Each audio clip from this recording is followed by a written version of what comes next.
What's going on, everybody? Welcome back to the Engage 8 pod. I'm here with my co-hosts, Josh and Mike, and I'm Zach. We're going to get right into it. We're going to start with the two Monday Night Football recaps, and then we're going to get into some college football and then previewing some week 3. So let's get started. All right. We had two Monday Night Football games, like Zach said last night. And the first one was Saints over Panthers, 20-17. This was a pretty boring game, to be honest, especially compared to the next game we're going to talk about, the Browns Steelers. But Saints squeeze out a win. Panthers had a drive late, which ended in an Adam Thielen touchdown. That made this game a little bit closer towards the end. But Derek Carr had a couple. He had that one deep pass to Chris Olave, which is really the turning point in this game. But overall, even though the Saints are 2-0, I'm not really high on either of these teams, to be honest. Derek Carr has been pretty subpar so far. Yeah, I'm kind of with you with that. And I really was thinking going into the season that him, Mike Williams, and Chris Olave would just build like week after week. It's not looking like it right now, but Chris Olave, he's out there doing his thing. Nice second-year receiver. But on the Panthers side, Miles Sanders, I feel like they're just not using him right. He's just not being as big of an asset to a young quarterback as he really could be.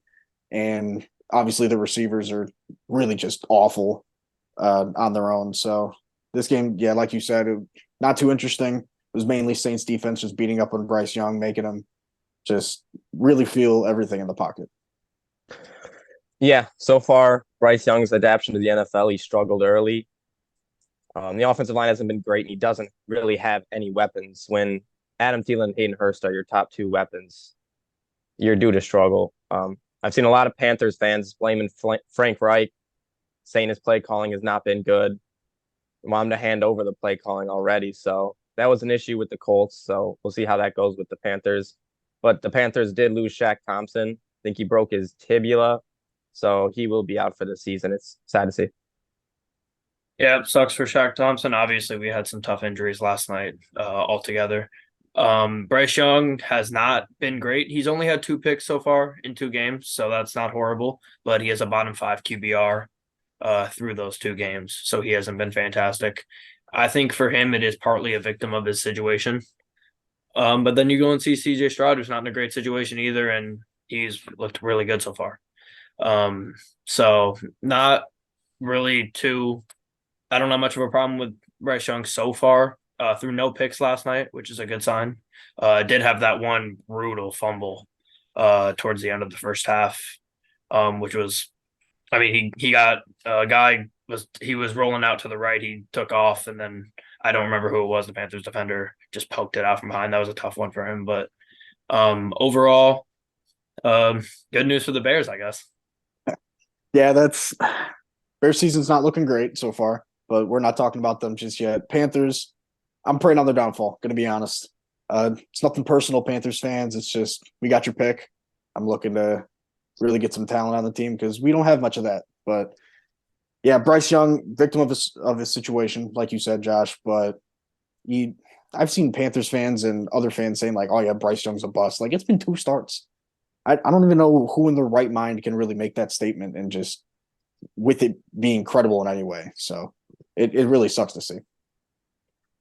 Yeah, and the Saints have a good defense, so it's not like he's going up against bums out there. But he has struggled early, and the play calling hasn't been great.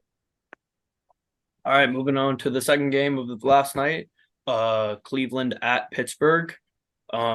I don't remember the exact stat I'm at. I don't remember it now, but I think this now makes it 19 straight home games that the Steelers have won on Monday Night Football, which is an absurd stat. And they continued that last night. But with that being said, I got to harp on Kenny Pickett. Kenny Pickett has looked really bad so far this season, missing a lot of throws. He's been under pressure a lot, but there's also been times where he has just looked completely lost out there. Worst QBR in the league through 2 weeks so far. Which is obviously pretty bad for him. Najee Harris, a lot of the same. He had 2 big runs, and he finishes with 10 carries for 43 yards. Those 2 big runs, I think, totaled 41 yards. So that tells you all you need to know about Najee. But the Pittsburgh defense was amazing last night, and they completely shut down the Browns. They had 2 touchdowns on defense, and they did what they had to do to get the AFC North win. Yeah, I'm with Kenny Pickett. I'm not really too hard on him right now. He had to open up the season against the 49ers and then the Browns, which is a tough draw for any quarterback. And staring down Javon Hargrave, Nick Bosa, and then Zadarius Smith and Myles Garrett right afterwards. That's honestly just it sucks. It really does, and it doesn't help when your run game with your feature back being Najee Harris just invisible. But I'm glad that George Pickens was really making plays out there. Such an electric guy to watch. But switching over to the Browns, heart, soul, prayers, whatever you need. Nick Chubb, it worst thing. It really sucks.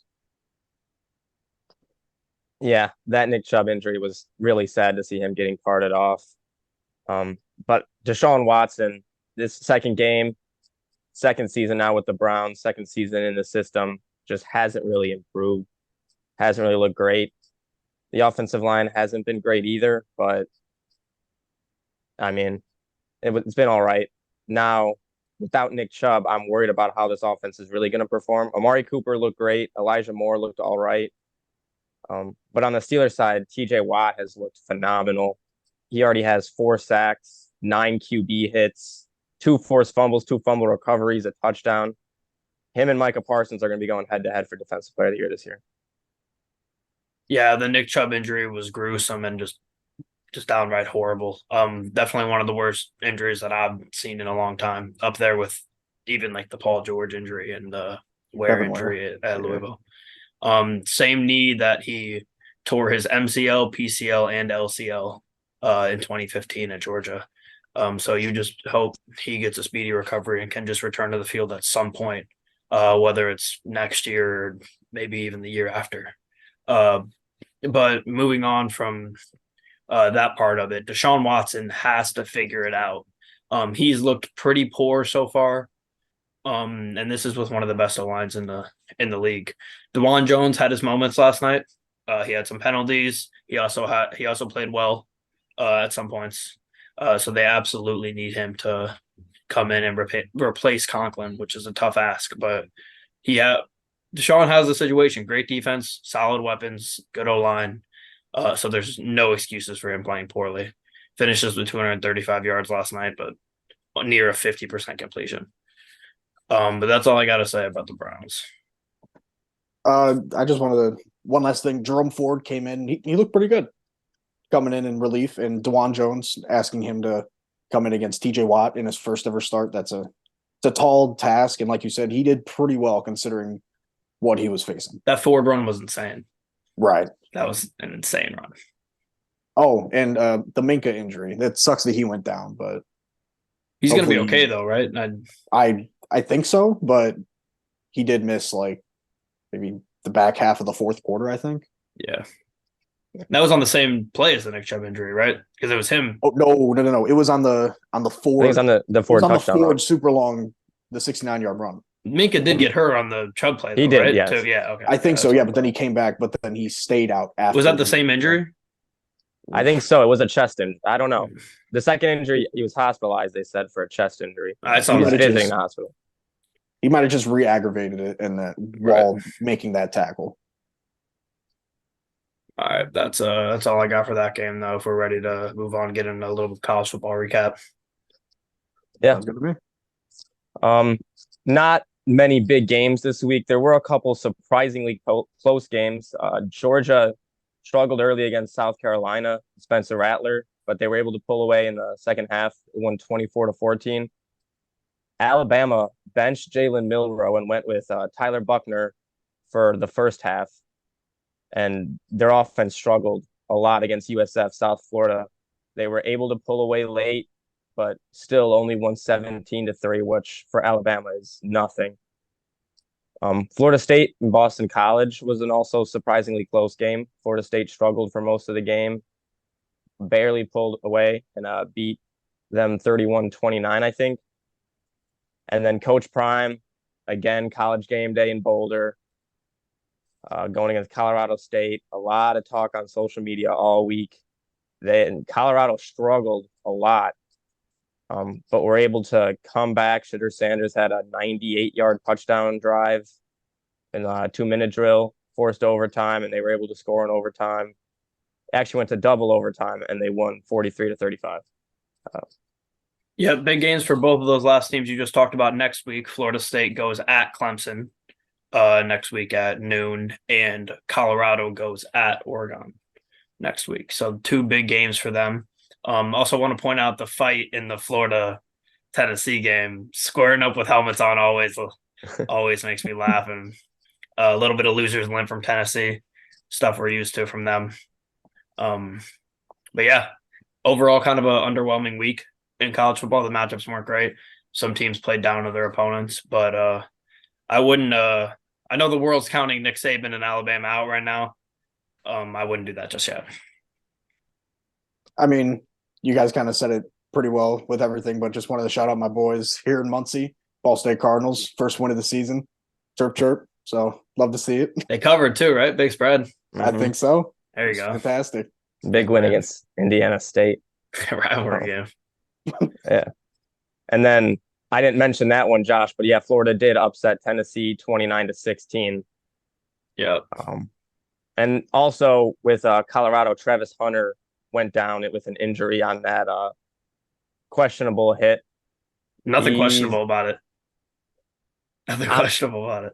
Some people are saying it was questionable, but they think sketchy. he might be out for around 3 weeks. So he'll be missing the big Oregon game next week and then the really big USC game in 2 weeks. Yeah, I mean, it was just a downright dirty hit. And it really sucks that we are not going to be able to see Travis Hunter against USC. And Florida, watch out for Florida. Their only loss so far is that game in Utah week 1. So big win for them against Tennessee, who was probably an overrated team to begin with, but big win for them and another program that you don't want to count out. Yeah, I mean, back to Colorado, losing Travis Hunter. You're losing a fantastic corner and a fantastic receiver. This is a good chance for Shedeur Sanders to really show that he could be like a top 10, top 5, top 3 pick maybe in the draft if he declares this year. So I'm interested in that. They're losing next week, though. Oh, yeah, probably. Oregon, Bo Nix and Oregon's offense is phenomenal, and Colorado's defense is questionable, to say the least. Especially losing Travis. So. Yeah, big spread, too. I think it's like 20 and a half or something. Yeah, 20. Yeah. Big spread. But, yeah, that's all I got for college football. Mm-hmm. Ready to move on to our week 3 preview. God, it feels like we're chugging along on the season already. I don't like to say it, but yeah, we're moving.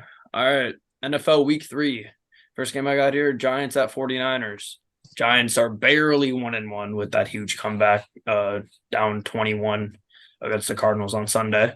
Their offensive struggles will continue against a phenomenal 49ers defense. Niners looked really good last week, despite the game only being a 1-score game at the end. Once again, a little bit of questionable activity making that a 1-score game. But Purdy just needs to relax. He looked phenomenal week 1 against a great Steelers defense that we've now seen is a really great defense. And then last week he kind of struggled. I would love to see him bounce back. This team is going to go as far as Brock Purdy can take him. If he's elite, they're going to win the Super Bowl. I wouldn't go that far, but you're also very, very much higher on Purdy than I am. But going over to the Giants, Saquon, I remember seeing earlier this week he's going to miss 3 weeks, but then now they're not even ruling him out for Thursday, which is a very quick turnaround. But a couple years ago had that ACL injury, or a few years ago he had a really bad injury and came back like 4 or 5 weeks later. Some crazy Wakanda healing stuff they were talking about. But if he's back, this game could get interesting, I guess, because with Saquon you really never know because he's just that good. But like you said, if Purdy really does just lock in, play like he did in week 1, this game should not be close. Yeah, I agree. Like you said, Zach, Nick Bosa, or Saquon Barkley is now a game time decision. So that's going to be something to monitor. Nick Bosa has yet to get a sack this year. I think that changes this week. I think he's due to get a sack, especially against the Giants offensive line, which has struggled. But Brock Purdy is 7-0 in the regular season so far. I think that continues. I think they go 8-0 this week. Yeah. Honestly, if I'm the Giants, I don't even play Saquon. I think you're in a situation where your O-line is really bad and you're playing the best D-line in the league, the best front in the league. And they're going to get, well, maybe with the Eagles, but they're going to get destroyed. I think that this game is going to be completely in the trenches. And I see a very similar situation to what we saw week 1 against Dallas for the Giants. They're playing another elite defense like they played against the Cowboys. And I think they're going to get punked. And it's in San Francisco. I don't know what the spread is on this one. I would assume it's big, but I think it's 10.5. 10.5. Yeah. I honestly like the Niners on that spread too. I think they win by double digits, unless there's another field goal at the end for no reason. But I got the Niners in this one. Yeah, I got the Niners too. I expect this to be a really big Christian McCaffrey game. The Niners offense, they're really just going to be relying on Purdy getting out underneath, I expect, and Christian McCaffrey is going to be a big part of that. Maybe a little bit of Debo in the backfield and in the flats as well, but I think this is going to be like Christian McCaffrey's best game as a Niner. Kind of bold, but I'm expecting big things from him on Thursday. Yeah, the Giants have yet to get a sack through 2 games, and they only have 5 QB hits. I think if you give Brock Purdy time, he's going to stay calm, be able to carve this defense, although it is a good defense. But I think the 49ers get it done and win pretty easily. All right, moving on to the next game here. Colts at Ravens. Richardson, from what I've seen, I tried to look into it. With concussions, we're still at TBD for him. Would love to see him play, but Minshew plays really solid last week against the Texans. So even if he does play, I wouldn't say the Colts are completely out of this game. Colts D-line is going to have to continue to play good. That's the reason they won so dominantly last week. And I think they're going to have to continue to do that every week in order to win games, especially if Richardson isn't playing. Ravens O-line needs to have a big game. That's just the inverse of the Colts D-line. It's going to be a decision of, do the Colts get to Lamar? If they get to Lamar, they're going to be in the game. If they can't get to Lamar and Lamar has time, he's been passing really, really well this season. Then I think the Ravens will win this game with ease. But Defoe's been fantastic. Yeah, this game kind of reminds me of Colts Chiefs a couple years back, where it was just really just like a slugfest both ways, very low scoring. The defense has really controlled everything. This with the Colts front headed by DeForest Buckner, this feels like it's going to be Lamar's going to have to get the ball out quick and just pray he doesn't get hit a lot. But is OBJ playing this week? I'm not entirely sure if he is. I would say no. Probably not. So I would say no, just because he's a little older. But I mean, this will probably be a big Zay Flowers week if I had to guess. oh yeah. But yeah, if I had to guess, it'll probably be Colts just strictly talent wise, or Ravens strictly talent wise, and especially with the Colts having the question marks with Richardson so far, but we don't know yet. Yeah, I was very excited to see Anthony Richardson versus Lamar Jackson for the first time. 2 mobile quarterbacks play very similar, but I don't think, if I had to guess, I would say Anthony Richardson is probably out. I hope not, but I think they would keep him out with preventable measures. But this game is going to be decided in the trenches. The Colts D-line has looked very good so far this year, and the Ravens O-line is very good, but they have a lot of injuries, so it'll be interesting to see who's in and who's out on that Ravens O-line next week. And the Colts usually tend to struggle with mobile QBs. As we saw 2 years ago, Lamar Jackson had maybe his best NFL game against the Colts on Monday Night Football. So it'll be interesting to see. Yeah, I'm just going to go out on a limb and assume Richardson doesn't play. And with that being said, I'm going to go with the Ravens. If Richardson does play, I can see this being a sneaky Colts come back and cover game. But overall, I'm really high on the Ravens. I think they're one of the best teams in the AFC, and I'm going to continue to ride with them this week. Yeah, I got the Ravens as well. It's mainly just because Richardson, even if he was playing, I just really like that Baltimore defense and Lamar just a lot more. But quick turnaround, especially after having the concussion issues week 1 and last week with AR, and it being a really quick turnaround for Thursday night. Or no, it is Sunday. I don't know why I'm thinking it's Thursday. But it's a very quick turnaround with back-to-back weeks of concussion issues. So I don't expect him to play. So I got Baltimore. Yeah, I have Baltimore as well. The game's going to be decided in the trenches, like I said. I think it might be closer than some people think, but I think the Ravens are going to be able to win this game. All right, moving along. Next game here, Titans at Browns. Titans offense isn't good. Ryan Tannehill didn't turn the ball over last week, and that's why they beat the Chargers. Also, The Chargers are the Chargers. So that's the only reason they're not 0-2 is because they played a team that tries to lose games.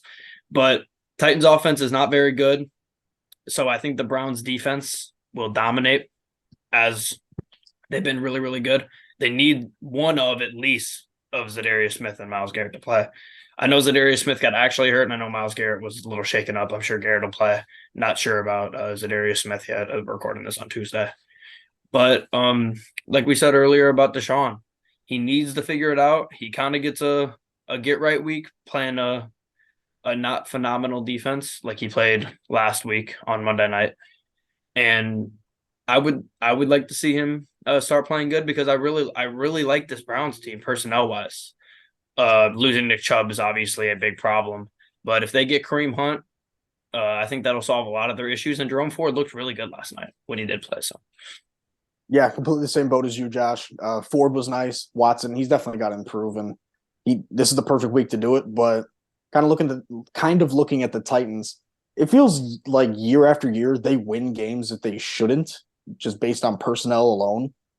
I don't know if it's just Vrabel getting 110% out of his guys, or if we're just underrating them in general. But I feel like they don't win that Chargers game, regardless if what our thoughts on the Chargers are, and they choke or just don't win important games or whatever. But I feel like we kind of have to give them a little bit of credit. They're in the playoff race regardless of their division opponents giving them some easy wins over the past few years. But I feel like Vrabel really is he's a really good coach, and I think this game's going to be way closer than people expect. Yeah, Vrabel just gets it done. He gets the best out of his players. I've said that. Only 3 teams have ran for more than 100 yards on the Titans last year and now this year. So the Browns' run game now without Nick Chubb is going to really, I think it's going to struggle next week. And the Titans are also 17-3 when the opponents when they score more than 20 points. So, and they're 3-13 when they don't. So the Browns' run defense is going to have to shut down Derrick Henry early, and the Browns are going to have to get a lead in order to win this game. yeah, I mean, I don't know how much of it is about the Steelers, and the Bengals, but both of those teams did not run it well on the Browns. At the end of the day, I'm gonna keep it really simple. I love the Browns defense. I hate the Titans offense. I think that's gonna be the story of the game. Deshaun has to score points. I think he will. I think this is.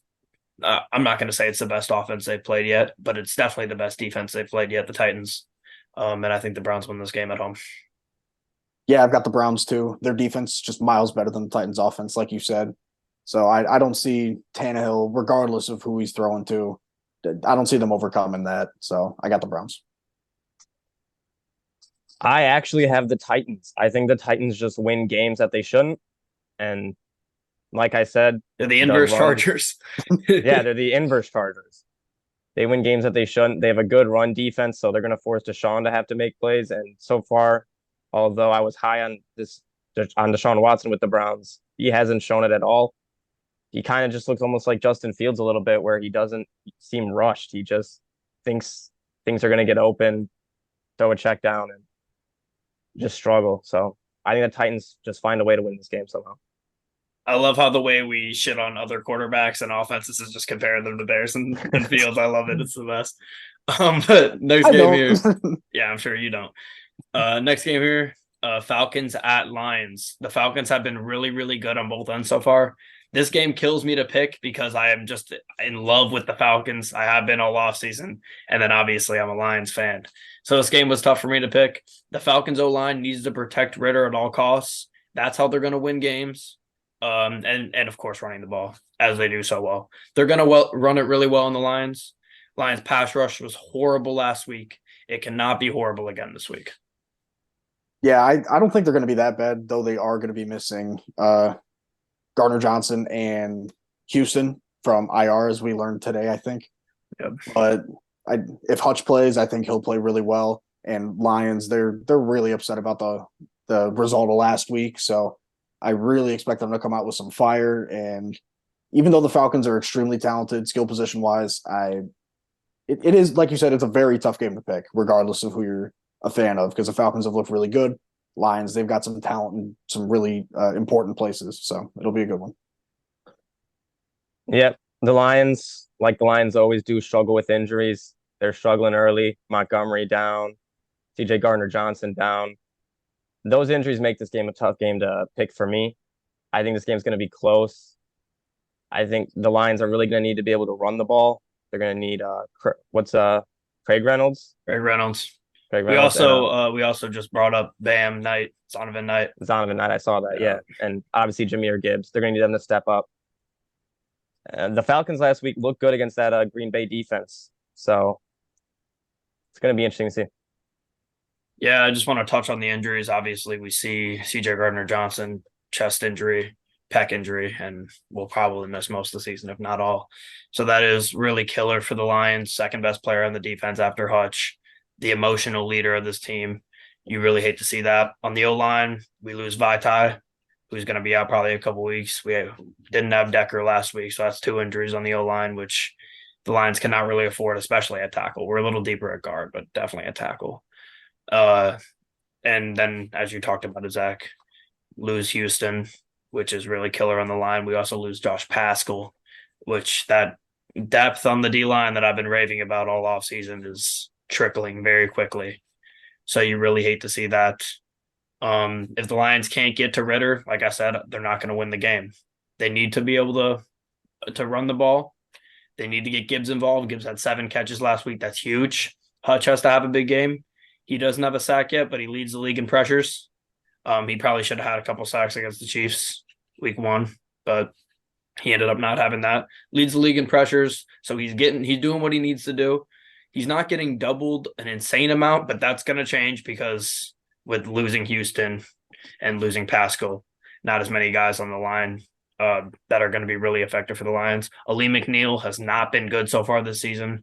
He had 0 run defenses last week, which is absolutely brutal. He needs to be better. The Lions as a defense need to be better. If Aaron Glenn cannot figure out how to make adjustments in a game, he needs to be out of Detroit tomorrow. I love Aaron Glenn. I think he's a really good character guy. I think he's a good emotional leader, but he has been a very poor defensive coordinator in his tenure with the Lions, and something needs to change there. I know Dan Campbell loves him. I know everybody's best friends in this coaching staff, but when shit needs to get done, shit needs to get done. And if you got to get a new guy in there, that's what you have to do. The Lions are in a window where they have to start winning games. And if you're giving up 37 points to Geno Smith with his backup tackles, then that's not going to do it. So the Lions need to improve. I think they bounce back this week at home. I think they get the win. Yeah, this was definitely one I bounced back and forth on, but I went with Detroit primarily just because I think that a team coached by Dan Campbell, how like juiced up he is, that's a term we use now here, but I think he's going to get those guys real riled up, be like, hey, shouldn't have lost last week. We dug ourselves a hole, dug ourselves out of it, but then we put ourselves in an even deeper one.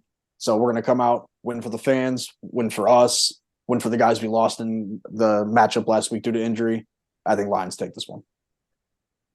Yeah, like you said earlier, Zach, I think the pass rush is the main thing. The Lions, they need to get to Desmond Ritter this week. Last time we saw this game, we saw Todd Gurley accidentally score a touchdown. Lions come back and win. I think the Lions get it done at home this time, just like they did in Atlanta. Few extracurriculars for the Lions here. Last game, the Seahawks game, was the 4th most attended game in Ford Field history. So the Lions fans are here. It was really, really loud in there. Did you guys get a chance to see the Barry Sanders statue? I don't think I did. No, it's sick. It's really sick. I'll take a look at it in between. It's kind of sad that it took this long, but there was a lot of issues between the Lions organization. It's much deserved for Barry easily. And Barry. Yeah, he should have had it a long time ago. There was beefs 100%. with Barry. There's beefs with Calvin. It seems that the Lions are mending those in this new regime. That's good. Kind of the same regime, but newish regime. So I'm really happy to see that. Yeah. Next game here, Saints at Packers. Saints defense has been really solid this year. Just looking at them on paper, they're not a super talented unit, but they were great in camp and they've been great so far. So I think that says a lot. but you also have to factor in the fact that they played the Panthers and the Titans, who are two bottom offenses so far. So I think you definitely need to factor that in. The Packers are definitely better on offense than both of those teams. The Saints offense has struggled so far playing against not great defenses. The Titans are scrappy, but I still don't think they're a super, super talented defense. And then the Panthers aren't a talented defense, just straight up. So they need to improve. Derek Carr needs to be better. Just as blatantly not been really that good so far this season. Yeah, I completely agree with that. But I kind of want to look at the Packers offense a little bit. Jordan Love and Bryce Young, some similarities between them. They're very inexperienced in terms of just time getting snaps in the NFL. I think the Saints gave Bryce Young some fits. What was it, last night? They gave him some troubles. So I'm thinking Jordan Love, he gets a similar treatment as a more inexperienced quarterback.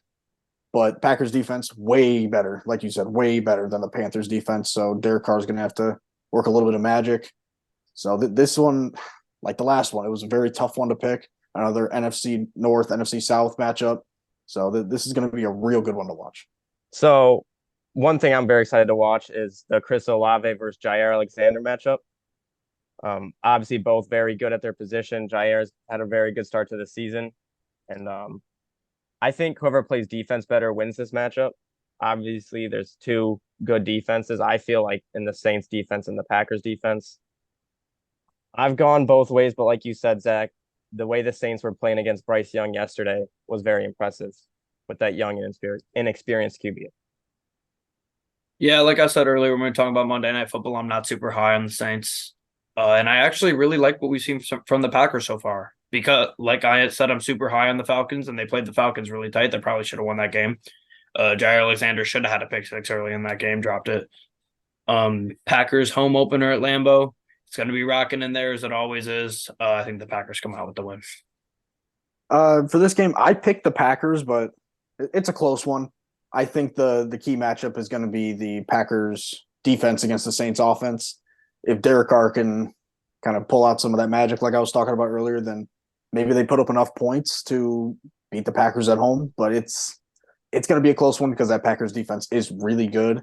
But I don't think this is going to be a low-scoring game. I don't think Jordan Love really puts up anything more than 2 touchdowns. Is Aaron Jones supposed to play? I feel like I'm very clueless injury-wise, especially with this early in the week. I hope so. I mean, recording Tuesday, it's going to be tough. Right. But if Aaron Jones plays, I think it's a little bit clearer that the Packers pull out a win. Definitely. But if he doesn't, I mean, it really could be a toss-up. So I guess I'm going to lean on the side of optimism and go with Green Bay, as much as it hurts me to do so. But yeah.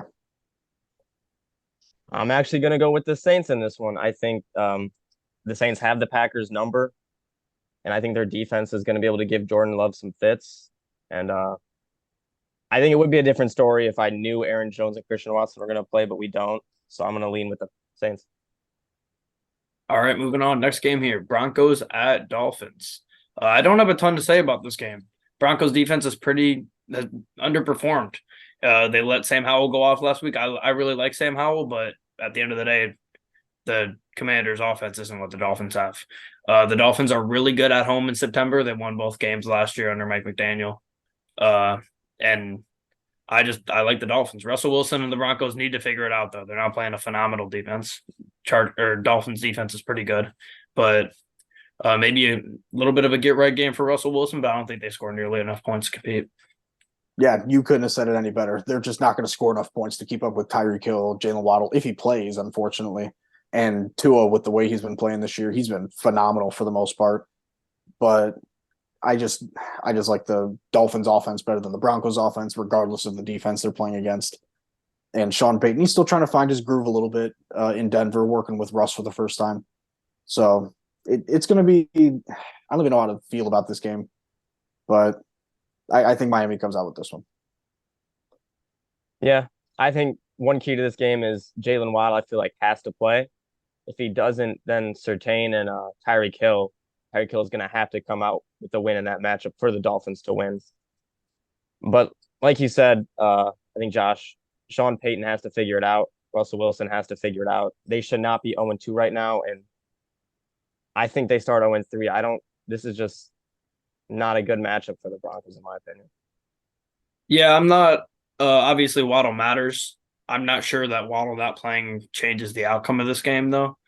Having a really good corner doesn't necessarily matter when you're playing against a guy like Tyreek Hill. You need to have. You're always going to need to have backside help for him. You're not going to be able to man up Tyreek Hill, no matter who's guarding him. So, I think the Dolphins continue to play really good, and they come out 3-0, and they need to just keep winning these warm weather games. Yeah, I said it earlier. I think Dolphins really come out on top with this one. No one in the league is really going to be able to get Tyreek Hill one-on-one, like you said.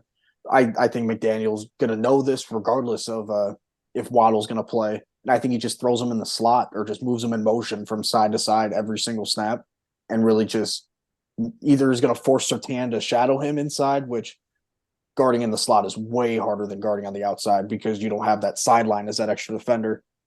So he's either going to force Sertan to have to follow inside, which I doubt he does. So Tyreek's probably going to have another great game, which he usually does, especially after kind of a quiet one last week against the rookie Christian Gonzalez, who played really well on Tyreek, actually. But I got the Dolphins in this one. I also have the Dolphins in this one. The NFL isn't suspending Kareem Jackson for his dirty hit last week. And the week before he had one too. So he's not being suspended. So the Broncos secondary should be all good. But I still think the Dolphins weapons will be able to dominate and get the job done. And I think Russell Wilson might struggle again. So I got the Dolphins. All right, moving along here. Texans at Jags. Jags defense was pretty impressive last week, holding the Chiefs to just 17 points. And I think their offense is going to have a field day against Houston. They struggled against the Chiefs, but like I've been saying, I think the Chiefs defense is playing really, really good. Stroud has had a really good start so far. He's probably been the best rookie quarterback outside of Anthony Richardson. I think people would probably answer one of those two. And I think he could end up just keep chugging along on having a good season and maybe keep his no pick streak going. Yeah, I definitely agree with the Jags. They're probably just going to have a field day, especially being limited by that overperforming, in my opinion, Chiefs defense. But Texans, they just don't have the defensive talent to keep up with what the Jags have. Calvin Ridley, he only had what 2 catches last week. He'll probably get right back on track and show how dominant he is. Christian Kirk, though, last week he showed up and he had like 11 catches or something for over 110 yards. He was great while Ridley was kind of being boxed up a little bit. But ETN, he also had a really rough week last week, and I think he's questionable or even doubtful or something with an injury. But again, it's only Tuesday. We don't know exactly what's going on just yet. Not even a single injury report is out. I don't think, except for maybe the Thursday night game. But Jags definitely have the edge right now. Yeah, the Texans have struggled to stay in games early so far this year. So that's going to be the key to success for them. They have to stay in it early. They have to be able to protect CJ Stroud. Another rough game for them from their offensive line last week against the Colts. This is the first Trevor Lawrence CJ Stroud matchup, so that's exciting to see. Trevor Lawrence is 1-3 against the Texans, so they've seemed to have his number. But like you said, Zach, I think this week Calvin really has a bounce back week. I think the Jags' young D line will have a good game against that Texans O line, and I think there's a chance this game gets ugly early. Yep. In Jacksonville as well. The Jags have played, I think last year they had a positive record at home. I'm not positive about that. I think home field advantage will play. The Texans are going to have to probably hold the Jaguars under, I don't know, maybe 27, 28 to be in the game. And Stroud's going to have to start throwing some touchdowns. He's had a lot of yards. He hasn't made a lot of mistakes, but he's going to have to start putting the ball in the end zone. If the Texans can score a ton of points, they're going to stay in this game. If they can't score early, I think it'll get ugly early. I got Jacksonville. I got Jacksonville as well. While you were doing your little spiel there, I looked it up. Jags went 5-3 at home last year, so that's nice little information to know. But yeah, I got Jags. I think they're just better on both sides of the ball. Stroud, he probably won't have much of a chance to do too much, especially because they're probably going to go down early. And yeah, Jags will probably start going soft coverage, kind of like how the Colts did. He'll probably rack up a ton of yards, but at least he'll get a little bit of a connection, timing, get all that stuff ironed out in his third ever start with some of the other younger receivers on the team. So, yeah. Yeah, I don't know about home field advantage considering it doesn't seem like Jacksonville really cares about the Jaguars as a report came out today that said they wouldn't want to even pay for a new stadium and they don't want to pay for the stadium at all. But besides that, I think the Jaguars, they're just a better team, better quarterback. I think this game gets ugly early, and I think Jacksonville pulls away. I mean, who wants to pay more taxes though? No. I'd rather pay taxes for a team I like, but there's a lot of non-football fans too, especially in Jacksonville. Right.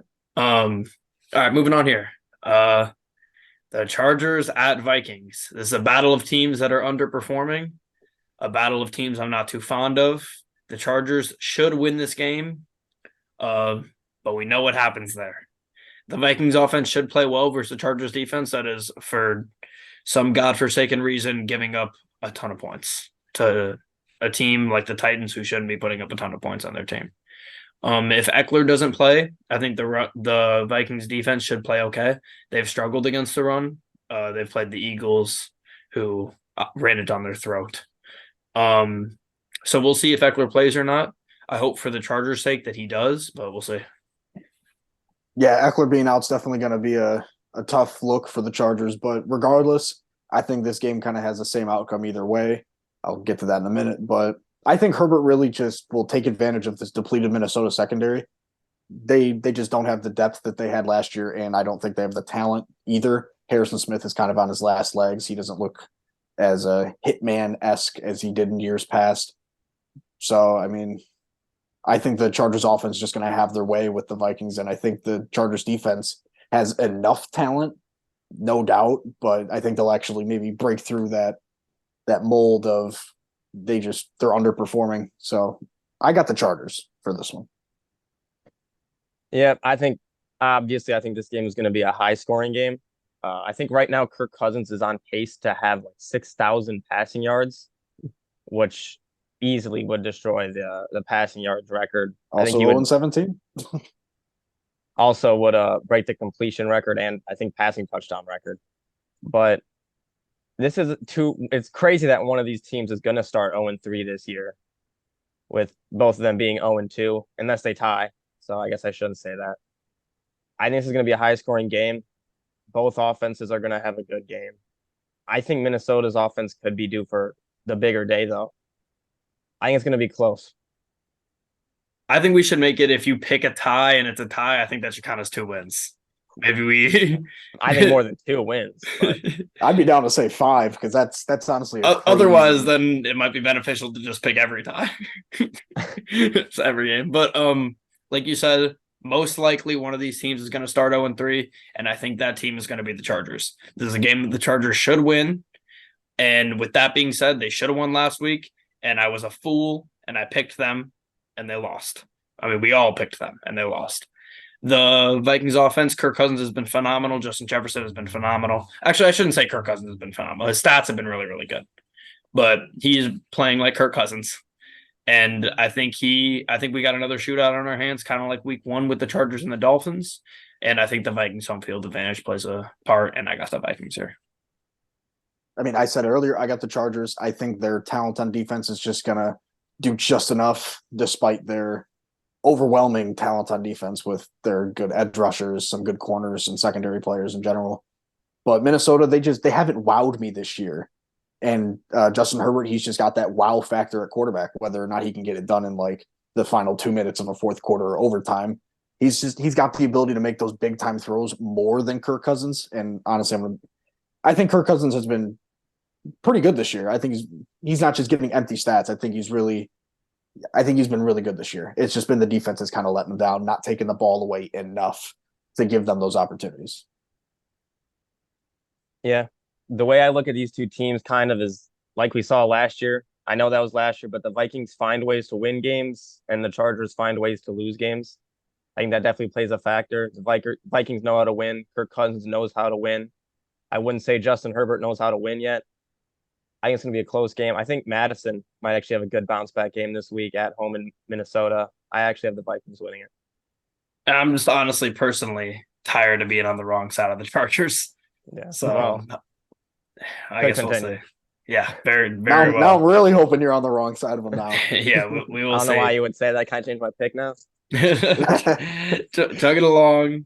I mean, I guess if you really want to, you can. But chugging along here to Pats at Jets. The Pats historically own the Jets. They have won 14 straight games against the Jets, which is ridiculous. That's 7 years now.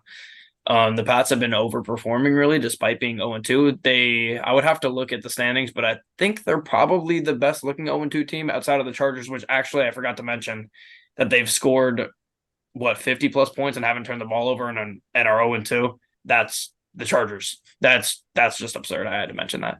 But with that being said, I think the Pats are one of the best looking 0-2 teams so far. They played two great teams in the Eagles and the Dolphins, and they were in both of those games till the end.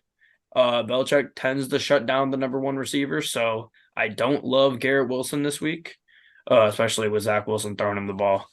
And we'll see, though. Like we've said since the beginning of the year, the Jets defense has the ability to keep them in any game. Yeah, I mentioned it earlier. Christian Gonzalez against Tyreek on Sunday Night Football. He played really well considering his second ever start, matching up against top 3 receiver in the league. Garrett Wilson isn't quite Tyreek Hill yet, but it's still a really tough matchup for him. Like you said, Belichick does well taking away the opposing team's number one, and especially when number 2 is under center. It's going to be a nice day for the Patriots defense, but Jets defense just as good, if not better, or probably better. But it's going to be such a low scoring and ugly game. I'm really glad this is at the 1 o'clock spot so I don't have to watch it. It's not going to be pretty. Yeah, this is a battle of two very good defenses, and I guess I would say the Patriots have an average quarterback. I think it's going to come down to whoever turns the ball over less, and we've seen Zach Wilson really struggles with turnovers, especially against the good Patriots defense. Patriots own the Jets. I think it might be close. I think it'll be low scoring, but I think the Patriots are going to be able to pull this one off. I'm on actually the flip side of you, Zach. I'm excited to watch this game. I think this is going to be a really close game throughout, and any close game I'm going to be happy with, even if it's sloppy. And I just want to apologize to Patriots fans. In the preseason, I was not very high on them, and I've kind of flipped. I think they can win some games. They're in a really, really tough division with the Dolphins and the Bills, and I guess not really the Jets anymore. But I definitely see a world where they could finish third and maybe even second in this division, depending on if the division eats each other up. And Bill Belichick has just proved to always just get the most out of his team, and very, very well could have upset the Finns or the Eagles in week 1 and 2. I think there's going to be a slugfest, and I'm going with the Patriots and Bill Belichick. I got the Jets. I feel like Zach Wilson's going to do just barely enough to get the ball to Garrett Wilson and make some game-changing plays. I think the Jets defense is better than the Patriots defense, so I don't see Mac Jones really slicing and dicing too much. So I got the Jets. Like I said, I have the Patriots. I think Mac Jones has looked solid this year. Hasn't been turning the ball over too much, but if the Jets want to win, they'll have to force him into turnovers. I have the Patriots winning them. All right, moving along. Next game, Bills at Commanders. I think it's going to be a tough game for the Bills offense against this Commanders defense. I'm really high on what we've seen from the Commanders defense. They haven't played 2 phenomenal offenses yet, but I really love the talent on this defense. Bills bounced back last week and dominated the Raiders. They played really well on defense. They played really well on offense. They need to play well on defense again. Cannot continue to let Sam Howell go off and be Sam Howell, but I'm loving what I see from Sam Howell so far. I'm taking Sam Howell over a lot of NFL quarterbacks right now from what I've seen so far this season. So we'll see what moves on with that. The Bills do have a good defense. Commanders vibes at home are up for the first time in probably our lifetimes with Snyder being out. So I think the home field advantage we can actually say is going to be a factor for the Commanders. I love this Commanders team, and I could see them upsetting the Bills this week. Yeah, I completely agree with you. With home field advantage, it's going to be rocking. Sam Howell, it's very early. I wouldn't say I'm going to take him over a bunch of different quarterbacks, but he's definitely. You know who I'm talking about when I say that. Oh, I know exactly who you're talking about. I think I might take him over him too, but I got to see a lot more consistent play from him. But if he keeps it up, then I don't think I would hesitate to throw him in that top 15, maybe top 10, if he keeps this up through the first half of the year, especially going toe to toe with a guy like Josh Allen. I mean, that's certainly impressive. But with the Bills, I think they really found the recipe for success last week. Keep Josh Allen from throwing those crazy passes quite often and only ask him to do those crazy things every once in a while and focus on burying teams by going underneath, feeding James Cook, relying on that quick game. It's really going to be important against a very, very strong Commanders front. So it's going to be a fun matchup between the Bills offense and the Commanders defense, in my opinion. Yeah, I agree. We saw the Bills defense played great last week against the Raiders, and Josh Allen looked good, played how he has to play, no turnovers. The Commanders defense is going to have to step up if they want to win this game. I think they will, but I think Josh Allen knows that he has to not turn the ball over. And I think he will do that. I don't think he'll turn the ball over this week. And I think they stay strong. And I think it's going to be a close game. Yeah, like you guys said, Josh Allen has to take care of the ball. When he plays good defenses, especially good defensive fronts, he tends to get a little wild, and that's when we start to see what we saw in week one with him. Josh Allen has to be better. He was good last week, but I'm not going to sit here and praise him for beating up on a bad Raiders defense outside of, Max Crosby and I guess I don't have Chandler Jones right now, but Max Crosby. So yeah, I'm not going to give him too much praise. I still love Josh Allen. I still love the Bills offense, but we got to see it from them. I really, really, really wanted to pick the Commanders here, but I'm gonna go with the Bills in a tight one though. I like the Commanders once again though. Uh, Same boat as you, man. I mean, Commanders, they're doing everything right so far. They're playing some solid defense. Their quarterback's being smart with the football, and he's showing that he's actually progressing, which is what you want out of a young quarterback, which I haven't seen much of. But I like Josh Allen. I think the Bills really do come away with this one, but it wouldn't shock me to see Sam Howell use those weapons around him, gets more familiar with all the guys, and just they keep it close. It wouldn't shock me at all, especially with the Commanders defense and their front potentially forcing Josh Allen into some stressful situations. Yeah, I agree. Sam Howell, he's looked good. It's hard for me to imagine this Commanders team starting 3-0 though, and especially against the Bills. I think the Bills defense is going to play good against Sam Howell. I think they're going to get it done, and I think the Bills will. All right, moving along here. Panthers at Seahawks. Seahawks O-line played really, really good against the Lions last week, despite losing both of their tackles in week one. And Geno Smith has been really, really elite when he has time in the pocket. When he starts to get hit, that's when we start to see the Geno Smith that we saw in New York. But if they can protect him against the Panthers pass rush, I think they're going to have a lot of success. The Seahawks defense struggled in week one and last week as well, playing two. I struggle to call the Rams offense solid, but Matthew Stafford's been really, really good. Puka Nacua has been really, really good. So they did struggle, but they're supposed to get Jamal Adams back this week, so we'll see. It seems to be a lightning rod for controversy. People, you either love him or you hate him, but at the end of the day, he's a talented player. Yeah, couldn't have said it better. He's very talented, but very controversial. But I'm looking at Bryce Young, the Seahawks front four. If they can't get pressure, then I think Bryce Young, despite his mediocre weapons, I think he's kind of going to pick apart the Seahawks. He doesn't seem to struggle with getting the ball out quickly and analyzing what is in front of him. It was really just kind of different last week because you're going against Cam Jordan and that really strong Saints front. But Seahawks, I like their weapons. I think Geno really builds off of what he does last week. And I think they're just going to outscore the Panthers, as dumb as that sounds. I think they're just going to score too much for Bryce Young to make up for. Yeah, I agree. Bryce Young's lack of weapons, I think, is going to hurt him this week again, like it does every week. And the play calling as well. Frank Reich, he struggled so far this year. I said that earlier. And he struggled last year with the Colts. And the Seahawks have seemed to find something on offense so far. They've been running the ball good with Kenneth Walker. And the Panthers have been giving up 4.5 yards per carry so far this year. So I think Kenneth Walker is going to have a good game. Panthers also lost Shaq Thompson. And I don't know how they're going to be able to guard the trio of Seahawks receivers as long as they all play DK, Lockett, and JSN. I can see this game getting out of hand early. Yeah, I really do feel bad for Bryce Young. Like you said earlier, the play calling hasn't been great, and he's a really talented quarterback. I expect to see great things from Bryce Young in the future when his situation gets better, but right now his situation just isn't great. Like I said when we were talking about Monday Night Football, he only has 2 picks so far, but a bottom five QBR in the league is not great. I think the Panthers offense continues to struggle. I think we see a step up from the Seahawks defense this week, and I see them getting a win. We didn't, I'm not sure if we mentioned it in the recap, but Devin Witherspoon was phenomenal last week. Yeah, he was definitely really good. I got the Seahawks as well. I think they're just gonna, like I said earlier, they're just gonna score too many points for Bryce Young and that mediocre supporting cast to really make up for. Uh, yeah, that's really all I got. Yep, I also have the Seahawks. I know Frank Reich said they're not that far away.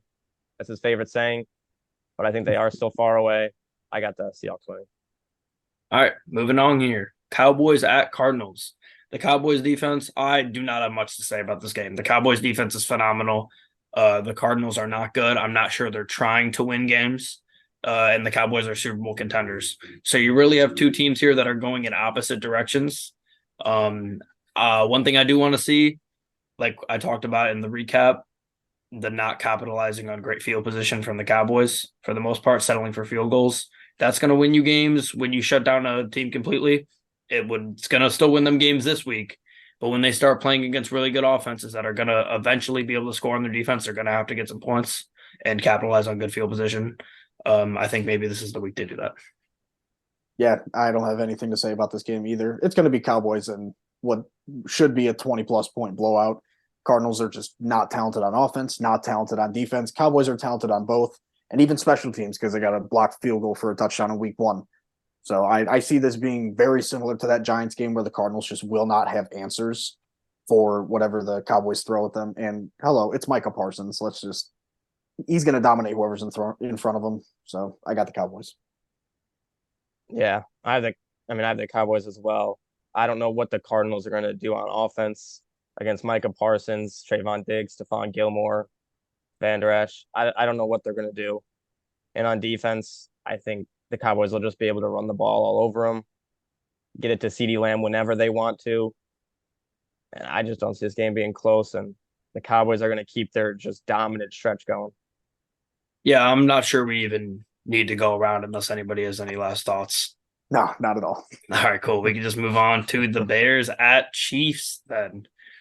Not great matchup for the Bears coming off the first 2 weeks, obviously. The Chiefs offense gets to have their get right game. They're playing a team that only has linebackers.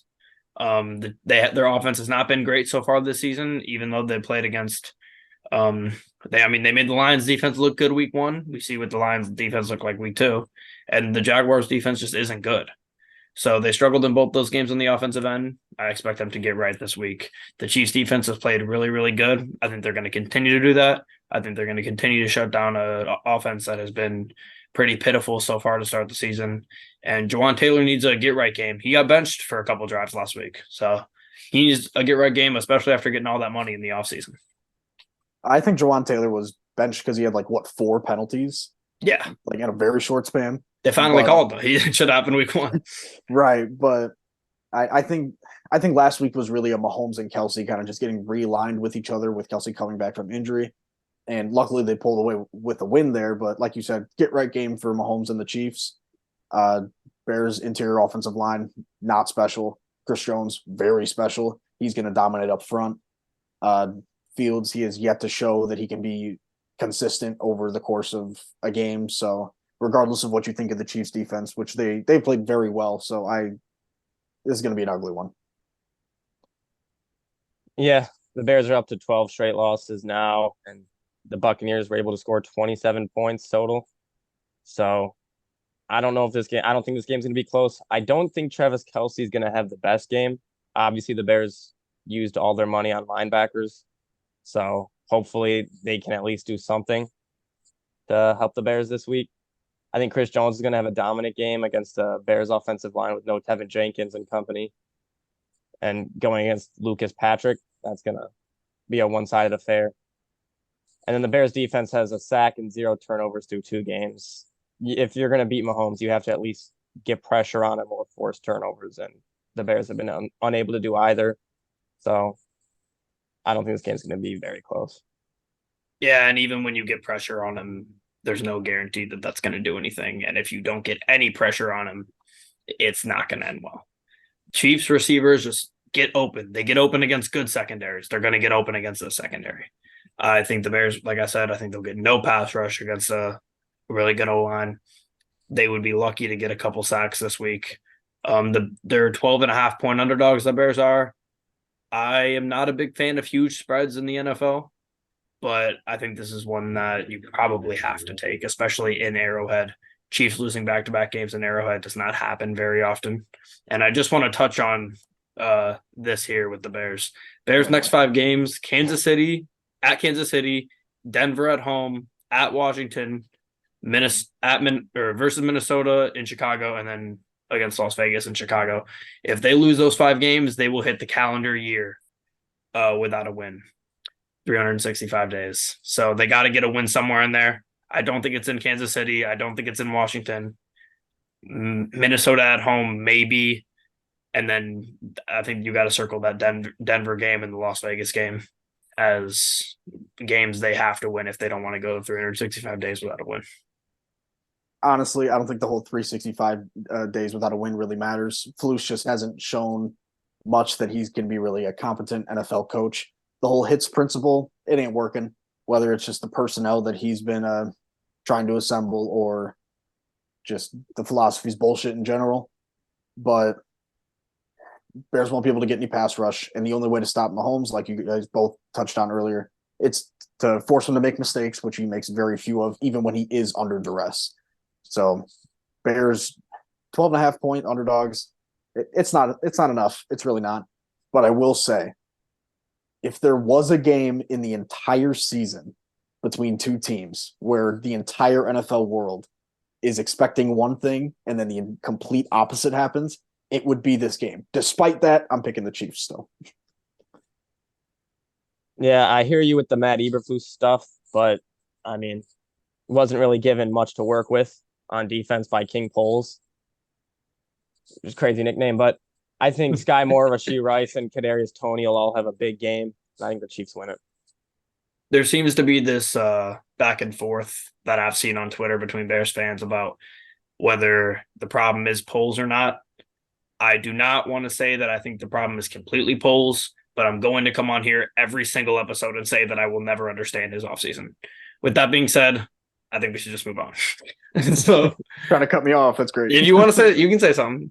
I think Poles, I think I tweeted about this a little bit over the past few days, but I think he did a good job setting himself up for in case Fields wasn't the guy, which as with each passing week, it's looking more and more like that.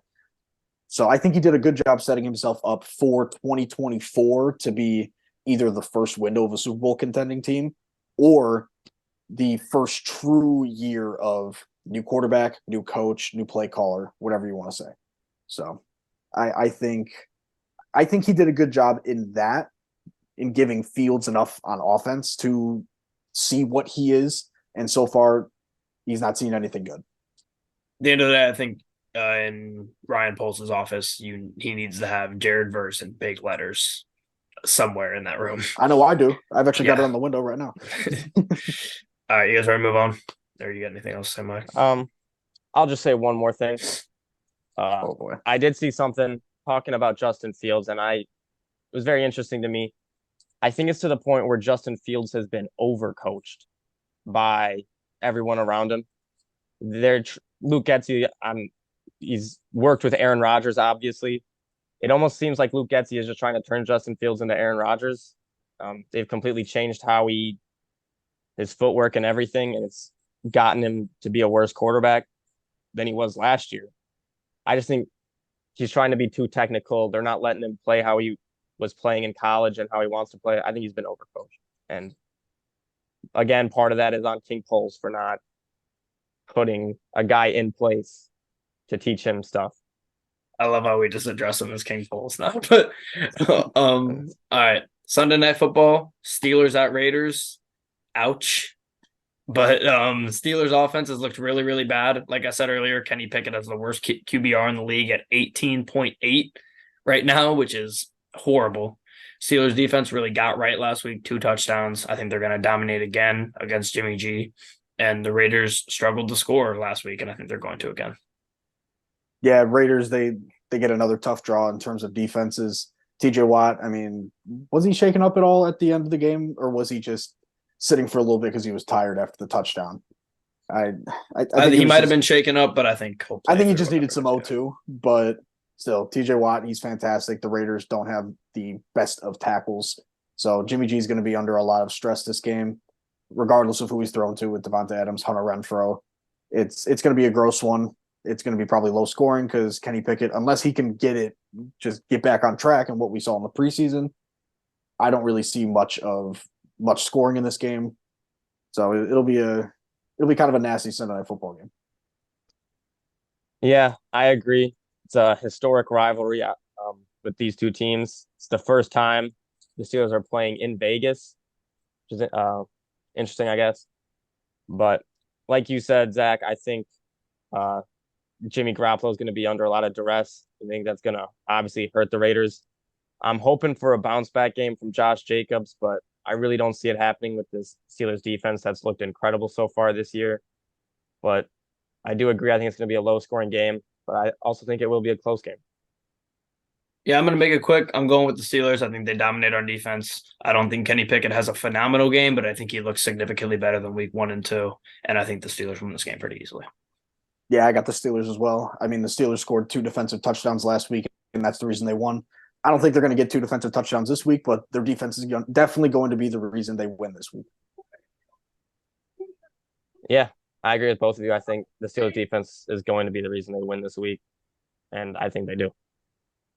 All right, moving on to the first Monday Night Football game. I didn't realize we were doing this again, but I guess we are. Unless I'm saying this wrong, but I'm pretty sure it looks like we have 2 Monday Night Football games. 2 again. Mondays. We spoke too soon. Week 1. Eagles at Bucks. Eagles offense needs a get right game, and they're playing a solid defense. We've seen what the Bucks did to the Vikings week 1 and the Bears week 2. Eagles defense should shut down Baker. He played really, really good last week, but he also had a good matchup. I think they're going to shut down Baker, and I think the Eagles are just continuing to get pretty good matchups. Yeah, I'm completely with you with that one. I think the Eagles are going to have to rely more in the air this week compared to last week because Minnesota, they are just absolutely putrid in the run defense category. And Tampa, they've got Vita Vea, Shaq Barrett. They got a lot of veterans in there and some young guys like Devin White who can really rally to the ball, stop the run. So it's going to be on Jalen Hurts. He's proved last year that he could definitely do it with his arm, but it's going to be honestly a lot closer game than some may anticipate. I'm not very high on the Buccaneers, but their defense may give the Eagles' run game some fits, so it'll be a close one.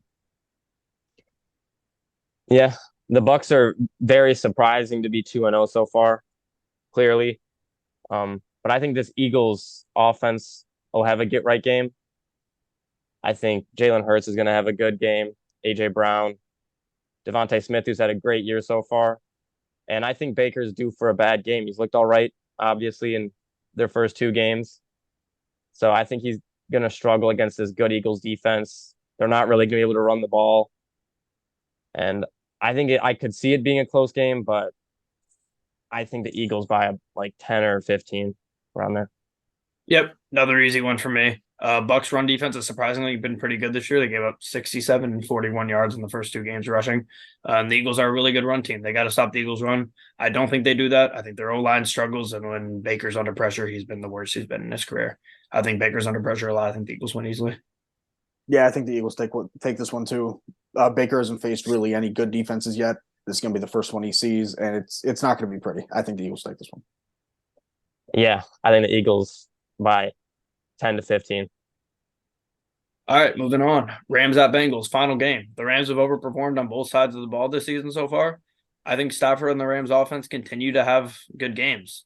This was one I didn't preseason. We probably wouldn't have looked at this one and gone back and forth, but I kind of am going back and forth on this one, to be honest. The Bengals need a get right game, and I think being at home in primetime could help that for them. Yeah, Joe Burrow, he did re-aggravate that calf, so that's definitely something to look at this week and even on Monday. while they're playing the game. But they need a get right game. They've been slow on offense this entire year. Jamar has been almost invisible, to be honest. He's not making those big splash plays, in my opinion. But the Rams, you can't let them out of your sight because they're sitting at 1-1 when we thought they'd be sitting at 0-2 with two probably blowouts, especially with the missing Cup. So nice little Super Bowl rematch here, but I do think the Bengals win this one in a get right game. Yep, Super Bowl rematch. I think this game is more personal for the Bengals. I really hope Joe Burrow plays. I don't know if he'll be questionable or not.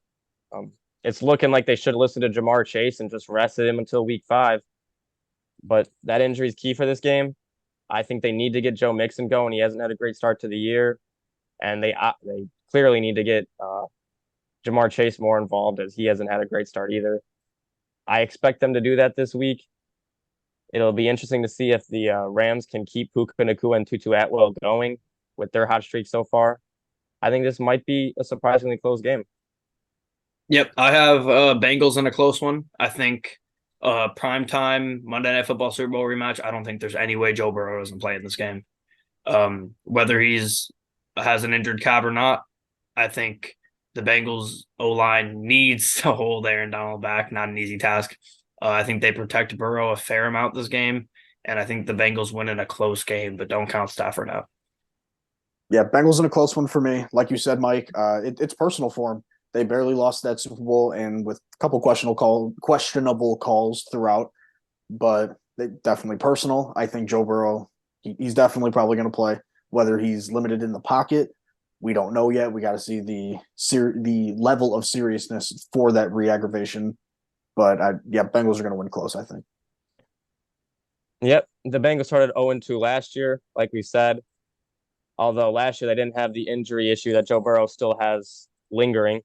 So I think the Bengals win this one close. Yeah.